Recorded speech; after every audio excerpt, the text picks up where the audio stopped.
Ils ont exprimé des craintes, mais aussi la volonté de vouloir aller sur ce sujet-là. Je pense que c'était ça aussi qui était important. Et c'est comme ça qu'on a travaillé avec les fédérations et les ligues professionnelles dans cette construction de trajectoire de sortie des produits phytosanitaires. C'est de dire que c'est quelque chose qu'il faut qu'on co-construise collectivement. Il y a des impasses aujourd'hui.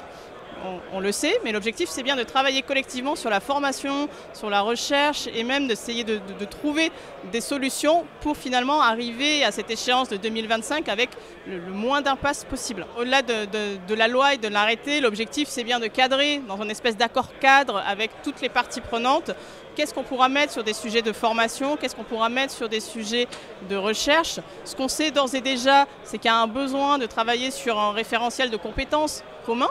Comme ça, que tous les acteurs de la formation puissent s'emparer de ce référentiel et qu'on puisse avoir les mêmes choses qui soient distillées, peu importe finalement l'organisme de formation. Donc ça, c'est un des premiers sujets. Le deuxième sujet, c'est former à tous les niveaux, c'est-à-dire que ce soit dans les agents au sein des collectivités ou même les agents en charge, enfin les personnes en charge de l'entretien des terrains de sport, mais aussi sur des fonctions d'élus, sur des fonctions dirigeantes, ou même de ce qu'on a pu ressentir dans la conférence aujourd'hui, ce besoin aussi de sensibiliser les usagers des terrains, notamment le grand public pour le golf ou les utilisateurs, voilà, pour expliciter finalement en quoi peut-être la couleur peut-être du parcours va être légèrement différente ou en quoi en tout cas ces évolutions, enfin quelles vont être ces évolutions et pourquoi en fait on va dans ces trajectoires-là sur des questions d'environnement ou même de santé publique.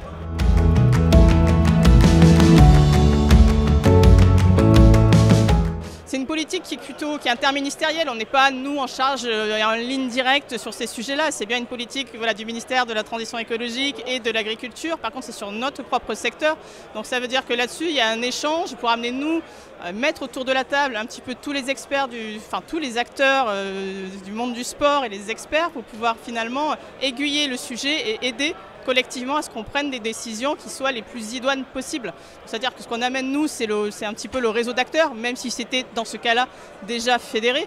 Et ensuite, c'est arriver à porter le sujet et montrer finalement que le secteur et que notre ministère aussi se préoccupe de ces sujets-là et être en soutien à un moment aussi des acteurs et faire peut-être du lien un petit peu plus facilement en interministériel avec le ministère de la Transition écologique, puisque c'est avec eux qu'on a des relations directes. Donc c'est vers là un peu que tend notre rapport.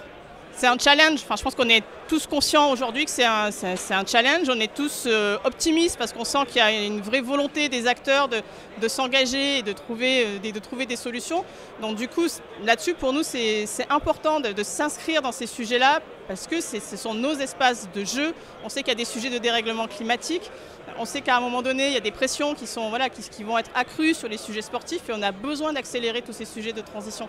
Donc pour nous, c'est ultra important que le sujet soit mené à terme, qu'on garde cet esprit de co-construction en interministériel et avec tous les acteurs, parce que sur d'autres thématiques, ce sera certainement intéressant de l'amener de cette manière-là. On sait qu'il y a des sujets sur l'eau, il y a d'autres sujets sur d'autres enjeux, et du coup, là, c'est ultra intéressant de voir quels résultats ça pourra donner pour essayer finalement de dupliquer un peu la méthodologie sur d'autres enjeux.